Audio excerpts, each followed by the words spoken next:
Hello everyone, good afternoon once again. Ito po si Sir Kutaylo sa ating Sunset Moments. I've been listening sa mga naging analysis ng mga reactors, mga political scientists, experts tungkol sa nakaraang election. Medyo, excuse me, medyo nakaka-ano rin kasi yung mga results, ano? Merong naging pumasok yung 5 sa opposition, 5 sa administration, tapos may 2 nasa pangatlong panig naman. Yung dating oppositionist noong nakaraang administration, no, ng Pilipinas. No? I'm talking about Philippine elections po. And then, isang nabanggit doon ay tungkol sa mga surveys. Kasi nga, medyo kampante na yung mga ibang kandidato sa results ng mga surveys, mga pre-election surveys. Last year pa, December, January, February, March, hanggang sa ito na nga yung mga nagiging result ng election. Kaya nakikita nila na parang hindi balanse yung result doon sa surveys at saka yung resulta ng election. In a sense, there is a significant relation or difference. There is a significant difference between the result of the surveys and the election. Result of the election. Kaya ang gusto nating talakayin ngayon ay tungkol sa statistics or survey. Ano nga ba at paano nga ba ginagawa itong mga surveys? Of course, kailangan ng questionnaire dyan. May mga tanong, kanino ka ba boboto? Sa panig ka ba ng administrasyon or dito kay Duterte o sa mga iba-ibang kung sino pang mga partido, kumbaga. To make it balance, dapat sa survey, hindi lamang sila kukuha ng mga respondents dito sa norte, sa central, sa southern part, western part, eastern part, ng nationalities sa entire Philippines. Kaya titingnan nila sana kung sino yung mga respondents sa kanilang survey. Kasi hindi lamang yung mga professionals ang boboto. Kaya once you are of legal age, 18 up, sa sangguniang kabataan, 15 and above, sila na yung mga boboto, botante. Kaya sa survey din sana, ang mga respondents, mayroong mga senior citizens, junior citizens, may professionals, meron din mga non-employed, pero itong isang bago ngayon, millennials, mga Gen Z ang tawag, na mga younger generations. They are youth na kumbaga, they observed already, nakikita nila kung ano mga pangyayari din sa kanilang palibot. So, alam nila kung magkano ang mga gagastusin nila, kung pupunta ba sila ng late, kung mag-shopping ba sila, kung magfa-fast food ba sila, alam nila kung magkano at magkano rin lang nasa wallet nila. So, economically alam nila rin yun.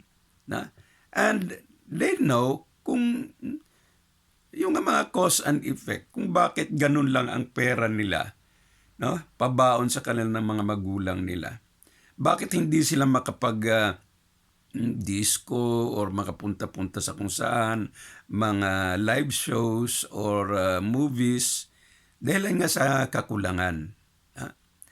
In a sense, itong mga nasa peak, sila yung mas marami mga botante doon sa mga millennials, mga Gen Z, who are really affected by the current situations. Ay yung mga matatanda naman, kaya na nilang kumain ng mga, 3 times a day, 2 times a day. Pero sa mga millennials, okay lang siguro sa bahay, pero pag lalabas yan sila, pabunggahan din yan. Na? Kaya, economically and health-wise, gusto nilang meron din sila. Kaya health, economy, na? Education, nasa isip nila yon. At kung sino yung mga may advokasya tungkol sa mga larangan na yan, na? Factors yun ng mga respondents. Kaya sa surveys, na? Meron sanang mga different or kumbaga classifications, no, ng mga respondents. Noon nga gumawa ko ng curriculum noon, no, hindi lamang students ang respondents doon sa General Assembly doon. Consultants yun eh. Andun yung school administration, yung faculty, yung students, yung parents, pati na rin yung community kung saan dadako yung mga graduates, no? Kung saan sila magtatrabaho. Kumbaga, sa different angles, titingnan ng mga surveyors kung sino yung mga dapat kukunan ng kahalagahan na dun sa survey nila. Kaya sa respondents, malaking bahagi. Another thing is, of course, may objective ang eleksyon ng mga politicians. Kaya yung questionnaire nila na, at ang statistical tool nila dapat na talagang align doon sa mga objectives ng mga gustong makapasok sa politika, manalo doon sa eleksyon. Kaya naano ako na kumbaga ang mga surveys ang parang tinamaan dahilan sa hindi nga lumusot yung mga nagiging resulta ng survey nila na malaki ang diferensya sa survey at sa mga resulta ng eleksyon. Kaya tuloy-tuloy na natanong-tanong nila kung gaano ba totoo ang mga surveys. Kaya naisip ko kasi naging statisticians din ako noon. No? And actually may isang politician noon na nagpa-survey din sa akin. And of course, since isang munisipyo lang naman yon and there were 39 barangays, more or less 40 doon sa barangays. Pero ang sabi ko naman sa mga mga data gatherings ko doon, ang pipiliin yung mga respondents, hindi lang yung mga bata or matanda or mga pati na yung unemployed, employed, no? Yung mga out of school youth na talagang bumoboto na rin. So doon yung mga respondents, yung data gathering. And then, tiningnan ko rin ang population ng buong munisipyo. Kaya yung samples doon sa survey, dapat kukunin din doon ibabase sa population. So iba yung sample respondents at saka population respondents or mga boboto at sa mga sample lang doon sa sinusurvey-survey. Usually sa national survey, 1,200 lang yung respondents nila eh. So yung 1,200, saan lang yun? Kalahati lang yun, wala pang isang barangay or wala pang isang munisipyo yun. How many provinces dito dyan sa Philippines? Kaya kumbaga iba yung sa Ilocano, iba yung sa Bisaya, iba yung sa Cebu, sa Central, East and West, kasi iba-ibang mga races or dialects ang nasa Philippines eh. Kaya yung sampling at saka yung sa talagang survey election na talaga dapat manifested sa sampling or sa survey yung mga magiging resulta ng eleksyon. Kaya kung bakit may malaking diferensya, yun na nga, hindi natin masabing mali yung resulta ng eleksyon. Sa kabilang tingnan mo, mali yung lumusot doon sa survey. Bakit? Yun na nga. Sa questionnaire, sa mga respondents, at yung mga statistical tools, at isa na nga rin, ito nga marginal error na tinatawag. Ano ba itong mga marginal error? Okay, andun yung population, Pero tingnan din natin, sino yung hindi pwede o hindi ka kayang buboto? Registered nga siya, one of the naka-registered voter siya. Pero yun pala may sakit, nasa hospital. Yun pala nag-OFW, hindi rin absentee voting. Or may emergency, may nilakad, or ano. So mayroong mga bagay-bagay or posibilidad na may mga taong hindi rin talaga nakakaboto. Kaya andun yun sa marginal error, margin of error.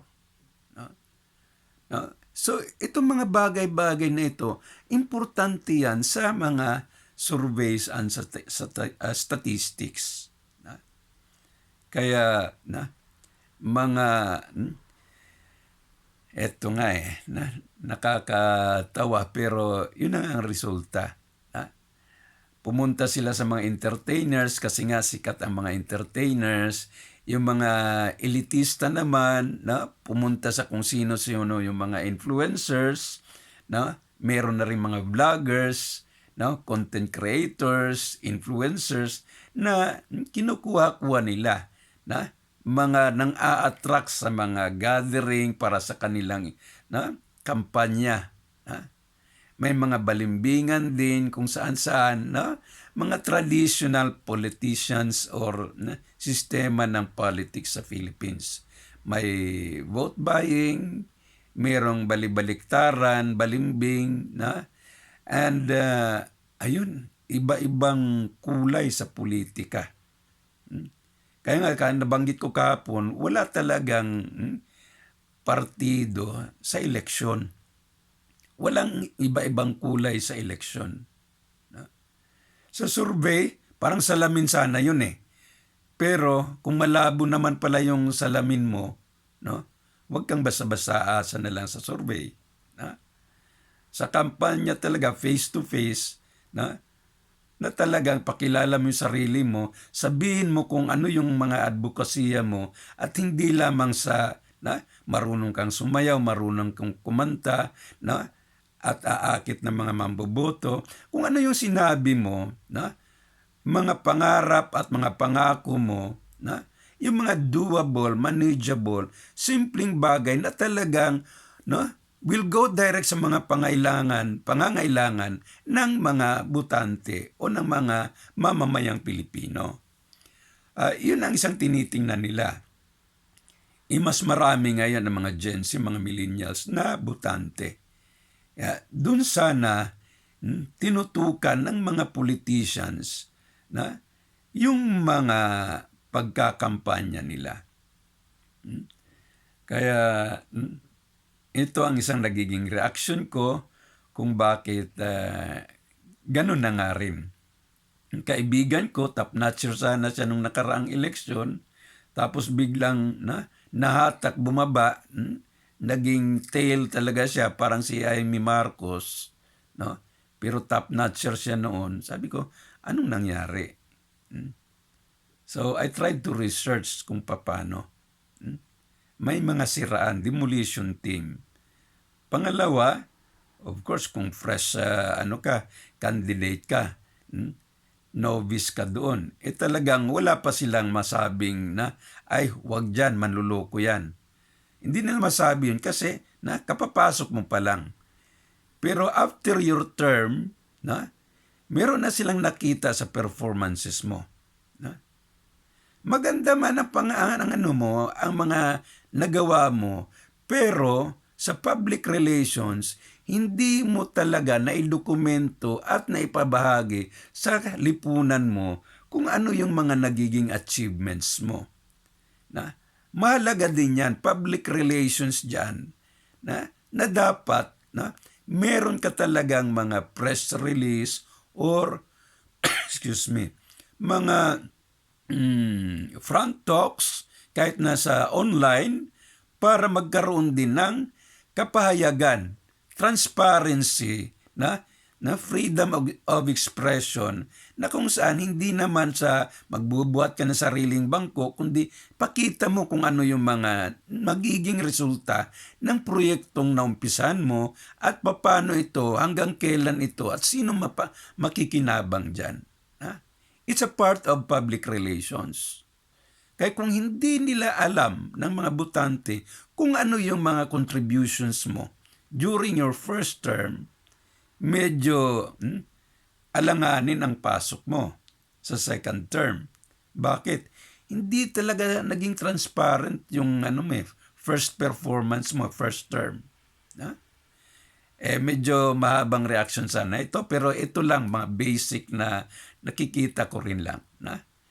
Ito po si Sir Cotaylo po sa ating Sunset Moments, at salamat po sa inyong pakikinig. Peace be with us all. Bye-bye.